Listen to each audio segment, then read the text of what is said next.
பார்க்கலாம். ஜீசஸ் மண்டை தேவனே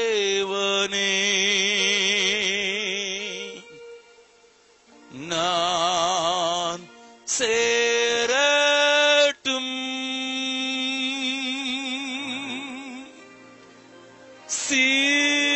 சிலுவை சுமந்து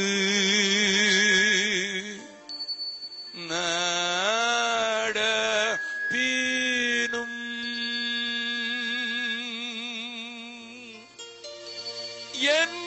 என்னவள் என்றுமே மண்டை சேர்வது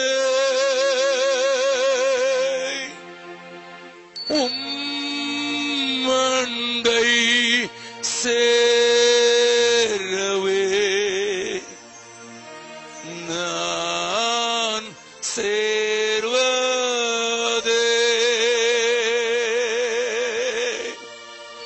நீர் என்னை நடத்தும் பாத எல்லாம்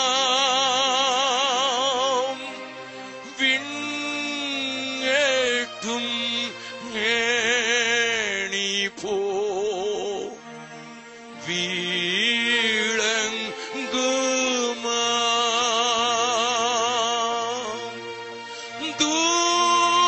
தூதரை பாரேன் அண்டை சேரவே அண்டை சேரவே நான் சேரவே.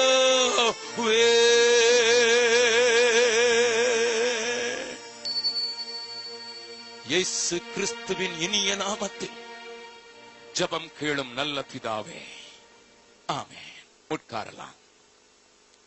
கடந்த 3 நாட்களாக ஆவிக்குரிய குருட்டாட்டமும் ஆலோசனை கர்த்தரும் என்கிற தலைப்பின் கீழே நான் பேசி வருகிறேன். நன்றாய் கவனியுங்கள் ஐயா. வாசிக்கலாம். 2 கொரிந்தியர் 4வது அதிகாரத்தின் 4வது வசனத்தை நேரத்தை குறிப்பிட்டேன். ஆனால் இன்றைக்கு அதை வாசிக்கலாம். 2 கொரிந்தியர் 4வது அதிகாரம் 4வது வசனத்தை வாசிக்கலாம். தேவனுடைய சாயலாய் இருக்கிற, நன்றாய் கவனியுங்கள், தேவனுடைய சாயலாய் இருக்கிற கிறிஸ்துவின் மகிமையான சுவிசேஷத்தின் ஒளி, கிறிஸ்துவின் மகிமையான சுவிசேஷத்தின் ஒளி அவிசுவாசிகளாகிய அவர்களுக்கு, அவிசுவாசிகளாகிய மக்களுக்கு பிரகாசமாய் இராதபடிக்கு, பிரகாசமாய் இராதபடிக்கு பிரபஞ்சத்தின் தேவனானவன், இந்த பிரபஞ்சத்தின் தேவனாம் சாத்தான் அவர்களுடைய மனதை குருடாக்கினார், அவருடைய மனதை குருடாக்கி வைத்திருக்கிறான் என்று வேதம் சொல்லி அங்கே நிறுத்தி விடவில்லை. Everybody knows this truth. அநேகருடைய கண்கள் திறக்கப்பட முடியாதபடி தேவன் அருவருக்கிறவைகளுக்கு முன்னதாக அது பிசாசுதான் என்று தெரிந்திருந்த போதிலும் அதற்கு முன்னதாக விழுந்து வணங்குகிற ஒரு கூட்டத்தை கொண்டது நம்முடைய நாடு. அவை நீங்கள் நான் ஆரம்ப நாட்களிலே ஒரு பட்டணத்தில் ஊழியத்தை ஆரம்பித்த போது என்னை தேடி ஒரு கல்லூரி மாணவன் வந்தான். அவன் என்னை தேடி வந்ததற்கான காரணம், யாரோ ஒருவர் கல்லூரியிலே சொல்லியிருக்கிறார்கள், இந்த பட்டணத்திற்கு கிறிஸ்துவை அறிவிக்கிற ஒரு மனுஷர் வந்திருக்கிறார் என்று. ஆகையினாலே அவன் என்னை தேடி வந்தான். அவன் தேடி வந்த போது நான் அவனிடத்தில் பேசின போது நான் கண்டு கொண்டதெல்லாம் இதுதான். தாய் ஒரு விதவை, 1.5 வயதாக இருக்கும் போது இந்த பிள்ளையினுடைய அப்பா இறந்து விட்டார். மிகவும் ஏழ்மை, தாய் படிக்க தெரியாதவள், மிகுந்த தாழ்ந்த நிலைமையிலே அல்லல் பட்டுக் கொண்டிருந்த அவர்கள், 2 பெண் பிள்ளைகள் 1 ஆண் பிள்ளையை பெற்றிருந்த அவர்கள் 3 பிள்ளைகளையும் வைத்து காலம் தள்ள வேண்டியதற்காக கூலி வேலை செய்து, வயல்களிலே வேலை செய்து, வேலை கொடுப்பாரும் இல்லாமல் எப்படியோ குடும்பத்தை நடத்தி கொண்டு வந்ததனாலே தந்தையை பார்த்ததில்லை. தாயையும் காலையில் 6 மணிக்கே பார்க்கிறதற்கு முன்னதாகவே, தான் எழுவதற்கு முன்னதாகவே அவர்கள் எழுந்து வேலைக்கு போய் விடுவார்கள். மீண்டும் 7 மணிக்குத்தான் வேலை முடித்துவிட்டு வருவார்கள். வந்து சாப்பாடு உண்டாக்குவதற்கு அவர்கள் உட்கார்ந்து விடுவார்கள். அம்மா என்று வந்தால், களைத்திருக்கிறேன்டா, காலையில் இருந்து ராத்திரி வரை பொதி சுமந்திருக்கிறேன், மண் சுமந்தேன், என் உடலெல்லாம் வேதனையாயிருக்கிறது, இதற்கு போதாதென்று 3 பேருக்கும் உனக்கும் எனக்கும் சேர்த்து சமைக்கவும் வேண்டி இருக்கிறது என்று சொல்லி தட்டி தட்டி விட்ட தாயினுடைய அன்பை ருசிக்க முடியாதபடி காலையில எழுந்து பார்த்தால் அம்மா இருக்க மாட்டார்கள். இப்படி வாழ்ந்த ஒரு தம்பி வளர்ந்து தன்னுடைய 10வது வகுப்புக்கு வரும்போது அன்புக்காக ஏங்கி திரிந்தான். அவனையும் ஊரார் வெறுத்தார்கள். நீ பிறந்ததினால் தான் உன் தந்தை அகால மரணம் அடைந்து விட்டார், உன் மூஞ்சில முழிக்கிறதே தப்பு என்று ஊரார் சொல்லினார்கள். 1.5 வயதிலே தகப்பனை விழுங்கிவிட்ட பிள்ளை நீ என்று சொன்னார்கள். ஆகையினால ஊருக்குள்ளையும் அவனை நேசிப்பதற்கு ஆளில்லை. சரி என்று எப்படியோ பள்ளிக்கூடத்திற்கு போனான். பள்ளிக்கூடத்திலே போனால் அங்கே இருந்த பிராமண வாத்தியார் இவன் பெயரை வேண்டும் என்று, அவனுடைய பெயர் ஸ்ரீராம், வேண்டும் என்று ஸ்ரீராம் ஹரிஜன் என்று எழுதி வைத்தார். பேரே அப்படி எழுதி வைத்து விட்டார். ஐயோ, பள்ளிக்கூடத்திலும் எனக்கு வரவேற்பில்லை, வீட்டிலேயும் எனக்கு அன்பில்லை, தெருவிலையும் எனக்கு என்னை ஆதரிப்பார் இல்லை. பள்ளிக்கூடத்திலே பீகாரில் இன்னமும் கல்லூரிகள் சிலவற்றுக்கு நீங்கள் போனால் இப்படி நடக்கும். மேல் ஜாதி பிள்ளைகள் பெஞ்சிலே உட்காருவார்கள். கீழ் ஜாதி கல்லூரி மாணவர்கள் வீட்டிலிருந்து ஒரு கோணிப்பையை எடுத்துக்கொண்டு போய் அங்கே கோணியிலே தான் உட்கார வேண்டும். இது பீகாரின் கல்லூரிகளின் நிலைமை. லிசன், கவனியுங்கள் அருமையானவர்களே. அங்கனால பள்ளிக்கூடத்தில் இவர்களுக்கு ஒரு கேரும் கிடையாது. எப்படியோ கஷ்டப்பட்டு படித்து 10வது வகுப்பு வரும்போது அங்கே அவர்கள் கண்டதெல்லாம் ஒன்றுதான், என்ன, அன்புக்காக ஏங்குகிறான். அப்படி அவன் ஒரு நாள் தன்னுடைய வீட்டு பக்கத்தில் இருக்கிற ஆற்றங்கரைக்கு போன போது அங்கே ஒரு பையனுடைய பாக்கெட்டிலே ஒரு சின்ன துண்டு காகிதம் இருந்தது. என்ன தம்பி வைத்திருக்கிறாய் என்று எடுத்திருந்தால், இயேசுவை நேசிக்கிறார் என்று யாரோ கொடுத்த ஒரு சின்ன புத்தகத்தின் ஒரு பக்கம் மாத்திரம் அவனுடைய கைகளிலே இருந்தது. யார் என்று தெரியாது. இயேசு உன்னை நேசிக்கிறார் என்று தெரிந்தால் என்னதான் செய்வார் என்று பார்த்தால், உள்ளே தேவன் தம்முடைய ஒரே பேரான குமாரனை விசுவாசிக்கிறவன் எவனோ அவன் கெட்டு போகாமல் நித்திய ஜீவனை அடையும்படிக்கு இவ்வளவாய் அன்பு கூர்ந்தார் என்கிற வார்த்தையோடு ஆரம்பித்து சில வரிகள் எழுதியிருந்தது. அதற்கு பிறகு அந்த பக்கத்தில் இல்லை. கிழிந்து போன அந்த துண்டை அவன் வாங்கினான், நெஞ்சிலே ஒட்டி கொண்டான். பின்னதாக கல்லூரியில் சேருவதற்கு அவன் நான் இருந்த பட்டணத்திற்கு வந்தபோது கல்லூரியிலே சொல்லி இருக்கிறார்கள், இங்கே ஒரு இயேசு கிறிஸ்துவை பிரசங்கிக்கிறவர் இருக்கிறார் என்று. ஓடோடி வந்தான். அவனை உட்கார வைத்து அவனுடைய கதைகளை கேட்ட பின்பு நான் அவனை உட்கார வைத்து ஆதாம் முதல் ஆண்டவர் படைத்து எப்படி பாவம் வந்தது என்பதை நான் சொல்ல ஆரம்பித்து அவனுக்கு பேச ஆரம்பித்த போது அவன் சொன்னான், அண்ணன் கொஞ்சம் நிறுத்துங்க, ஆதாம் பாவத்துல விழுந்து ஏதேன் தோட்டத்தை விட்டு வெளியே போன கதை சொல்ல நிறுத்துங்க, இன்னொரு தடவை சொல்லுங்க அம்மா. ஒரு தடவை சொன்னேன், 2 தடவை சொன்னேன், 3 தடவை சொன்னான். அந்த ஏதேன் தோட்டத்துக்கு வெளியே போனோன்னு நிறுத்துங்க, எனக்கு மறந்து போச்சுமா. அல்லேலூயா. 4 தடவை சொன்னேன். கல்லூரி மாணவன் என்னப்பா. அதுக்கு பிறகு 5வது சண்டே ஸ்கூல் பட புஸ்தகத்தை கொண்டு வந்து படம் காட்டி சொன்னேன். அவன் 5 தடவை சொல்லி முடித்தவனே சொன்னா, ஒண்ணும் விளங்கல, நாளைக்கு காலையில வாரேன். நல்ல கவனிங்க. சில சொல்றாங்களா, ஏதோ ஒரு பாஸ்டருங்க சொன்னாரா, அந்த ஊர்ல தான் பாஸ்டர் வேலை தான் ரொம்ப கஷ்டமான வேலை, மிஷினரி பிள்ளை ரொம்ப லேசான வேலை, வந்து பார்த்திருந்தா தானே தெரியும் இருக்கு. 1 மாசம் என் கூட வந்து இருந்தாருன்னா சொல்ல மாட்டார்.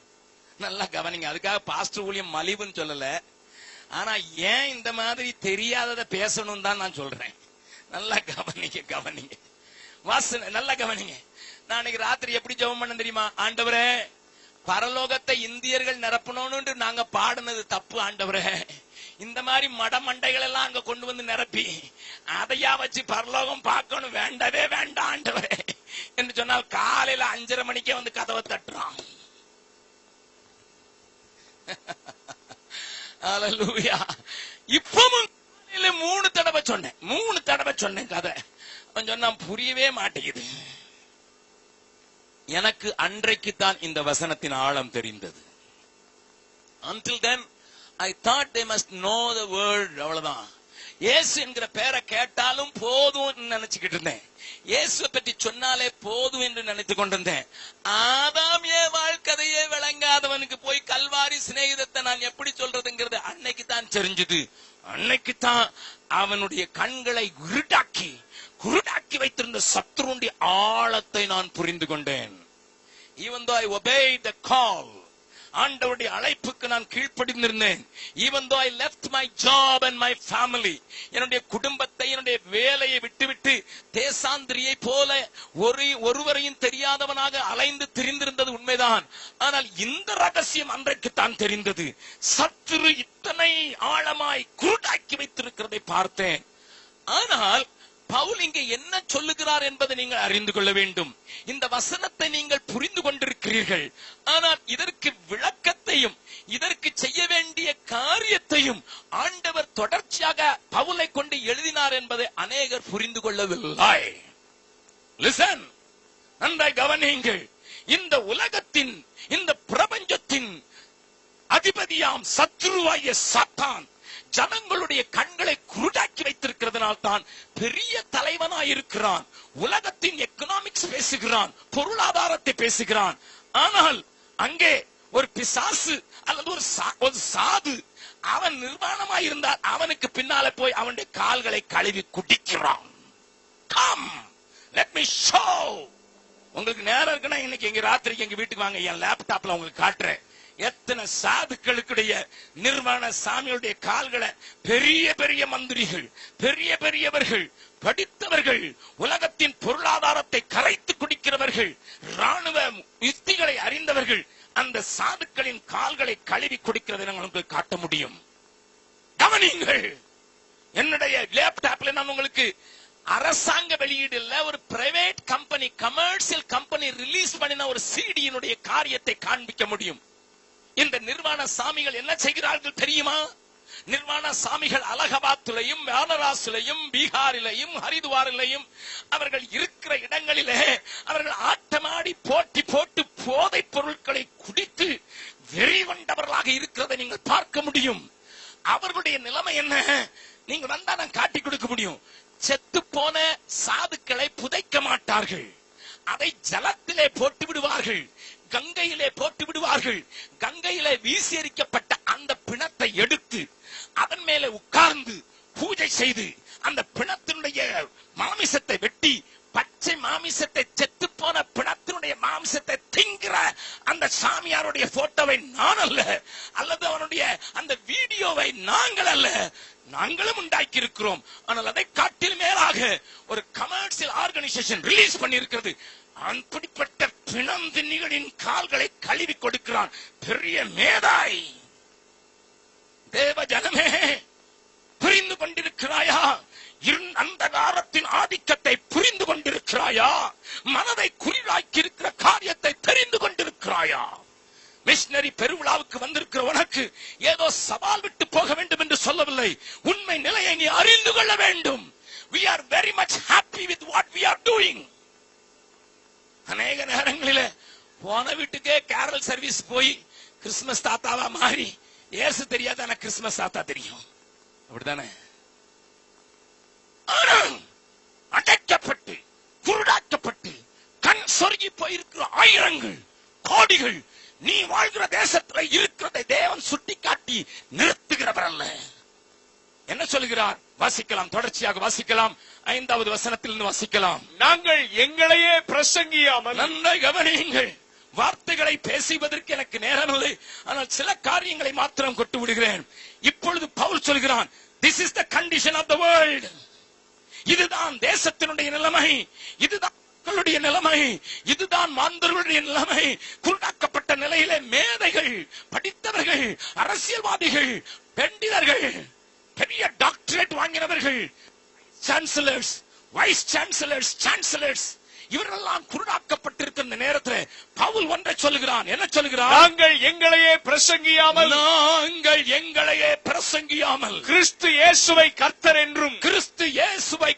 என்றும் எங்களையோ இயேசுவின் நிமித்தம் உங்கள் ஊழியக்காரர் என்றும் பிரசங்கிக்கிறோம். This is our stand. இது நிலைமை. இதை கொல்லிவிட்டு என்ன சொல்கிறார்? இருளிலிருந்து வெளிச்சத்தை பிரகாசிக்க தேவன் நாங்கள் எப்படி ஐயா ஊழியக்காரானோம், அல்லது நாம் எப்படி ஊழியக்காரானோம்? கிறிஸ்து இயேசுவை அறிந்திருக்கிற அனைவரும் ஊழியம் செய்ய வேண்டும் என்று சொன்னோமே, நாம் கிறிஸ்துவை பிரசங்கித்து கிறிஸ்துவை கர்த்தர் என்று உலகத்துக்கு காண்பிக்கிற பிரசங்கிகளாக மாறுவதற்கு காரணம் என்ன?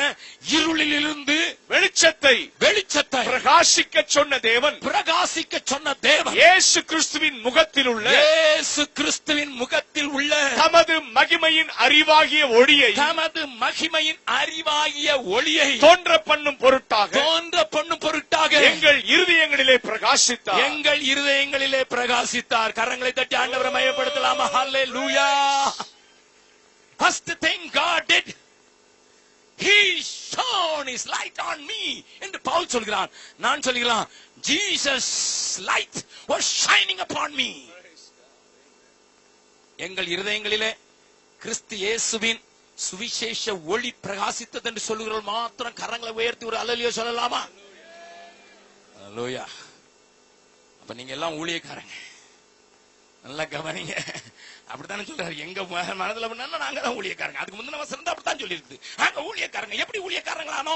இந்த ஒளி எங்கள் இருதயங்களை பிரகாசிக்க பண்ணிட்டு. ஆனா அங்கேயும் நிறுத்தல. அடுத்த வசனம், இந்த மகத்துவம் உள்ள வல்லமை. அல்லேலூயா. இதுதான் நல்ல பெரிய வெளிப்பாடான காரியம். உலகத்தின் நிலை குருட்டாட்டம், உலகத்தின் நிலை ஆவிக்குரிய குருட்டாட்டம். அறிவிலே சிறந்தவர்கள் அண்ணாதுரை நம்முடைய தமிழ்நாட்டை சேர்ந்தவர் சந்திரனுக்கு ராக்கெட் அனுப்புறதுக்கு டைரக்டரா இருந்து வெற்றி பெற்று விட்டாரா? ஹலோ, நீங்க சிஎன் அண்ணாதுரை நினைக்கிறீங்களா? இப்ப இருக்கிற சயின்டிஸ்ட் அண்ணாதுரையை சொல்றேன். ஹல்லேலூயா. மாதவன் நாயர் தன்னுடைய குழுவோடு கூட சேர்ந்து சந்திரனில் இந்திய கொடியை பதித்து விட்டார்களோ? ஆமென், ஆமென், ஆமென். அறிவு வேண்டும். சந்திரனை தொடுகிற அளவுக்கு இந்திய விஞ்ஞானிகளே தேறிவிட்டார்கள். ஆனால் தேவன் என்று அறிந்து கொள்வதற்கு சாதாரண சிலுவையில் அறையப்பட்ட இயேசுவை அடையாளம் கண்டு கொள்ள முடியவில்லையே. ஏழை மனு உருவை எடுத்த இயேசுராஜனுன் அண்டை நிற்கிறார். ஏற்றுக்கொள்ளவரை தள்ளாதே, ஏற்றுக்கொள்ளவரை தள்ளாதே. கைகளில் கால்களில் ஆணிகள் கடவ கடுமுள் முடி பொன் சிரசில் சூடிட கங்கையும் நிந்தையும் வேதனையும் சகித்தா சொந்தமா நரத்தம் சிந்தினார் உனக்காய்.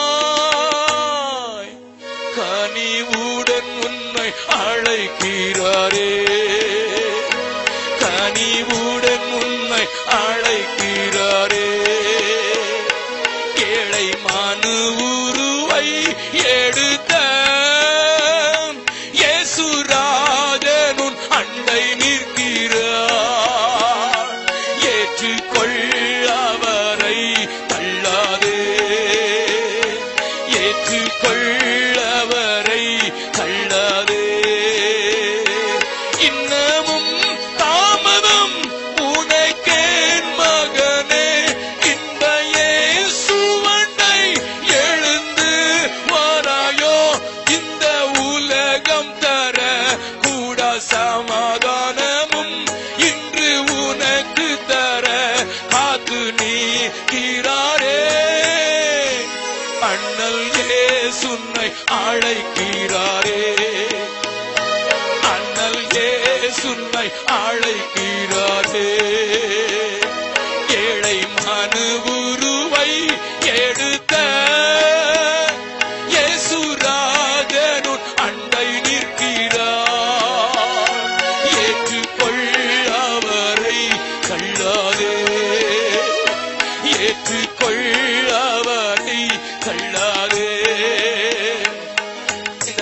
கூட்டத்தில் இன்னமும் இயேசுவினுடைய ஒளி உன்மேல் பிரகாசிக்கவில்லை என்றால், எந்த மனுஷனையும் பிரகாசிக்கிற பெரியான வழி இன்றைக்கு உன்மேலே பிரகாசிப்பதாக. உன் கண்கள் குருட்டாட்டமாக்கப்பட்டிருந்தால் தேவன் உன்னை தொடுவாராக. இருளில் இருந்து வெளிச்சத்தை பிரகாசிக்க சொன்ன தேவன் உன்னையும் இந்த நேரத்தில் தொடுவாராக. அறிவு படைத்தவர்கள் தான், சந்திரனுக்கும் போய்விட்டவர்கள் தான். ஆனால் சந்திரனையே உண்டாக்கி உன்னை குளுமையிலே வைத்திருக்கிற அந்த இயேசுவினுடைய அன்பை புரிந்து கொள்ள அந்த இதயம் அடைக்கப்பட்டிருக்கிறதே. இதற்கு என்னையா விடை? இதற்கு என்ன விடை? அதற்குத்தான் பவுல் சொல்கிறார், இந்த வல்லமை, இந்த மகத்துவம் உள்ள வல்லமை, இந்த மகத்துவம் உள்ள வல்லமை எங்களால் உண்டாயிராமல் தேவனால் உண்டாயிருக்கிறது என்று விளங்கும்படி இந்த பொக்கிஷத்தை, இந்த பெரிய பொக்கிஷத்தை மண்பாண்டங்களில் பெற்றிருக்கிறோம். கரங்களை தட்டி ஆண்டவரை மகிமைப்படுத்தலாமா? It is a very very cheap, hallelujah, liable for damage. எந்த நேரத்திலும் உடைஞ்சு போலாம். அந்த பாண்டங்களில இந்த மகத்துவமான வல்லமை பெற்றிருக்கிறோம் என்று சொல்லுங்க மாத்திரம் 2 கைய வானத்துக்கு ஏறி ஏனையா கொடுத்தார், கரங்களை கீழே போட்டுக் கொள்ளுங்கள். இந்த ஆவியானவருடைய பிரசன்னமும் ஆளுகையும் அவருடைய குடியிருப்பு உனக்குள்ளே வரும்போது நீ பலனடைந்து, ஹல்லேலூயா, எருசலேமிலும் யூதேயாவிலும் சமாரியாவிலும் பூமியின் கடைசி பரம் வந்து எனக்கு சாட்சிகளாயிருந்து அநேகருடைய குருட்டாட்டத்தை மாற்றுவதற்கே. பவுலுடைய வாழ்க்கையில ஆண்டவர் பேசின ஒரு காரியத்தை கொஞ்சம் பார்க்கலாம். பவுலுடைய வாழ்க்கையில ஆண்டவர் என்ன பேசினார் என்று வாசிக்கலாம். திருப்புங்கள் அப்போஸ்தலர் நடபடிகள் 26வது அதிகாரத்திலே அவன் சொல்லுகிற சாட்சியிலிருந்து ஆண்டவர் அவனுடைய காரியத்திலே செய்த காரியத்தை கொஞ்சம் பார்க்கலாம்.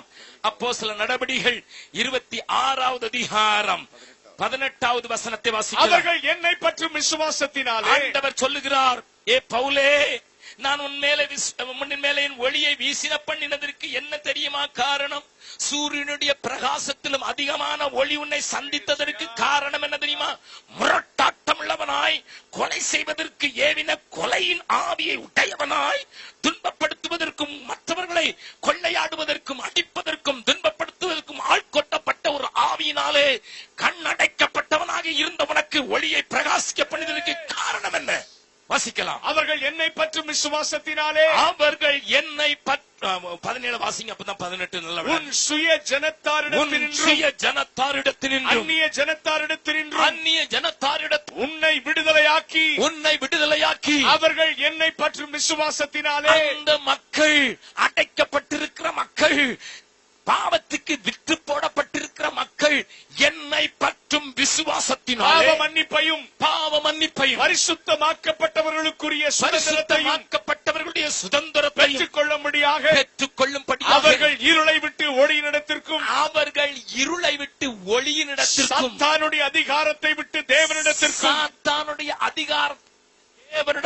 திரும்பும்படிக்கு நீ அவர்களுடைய கண்களை திறக்கும் பொருட்டு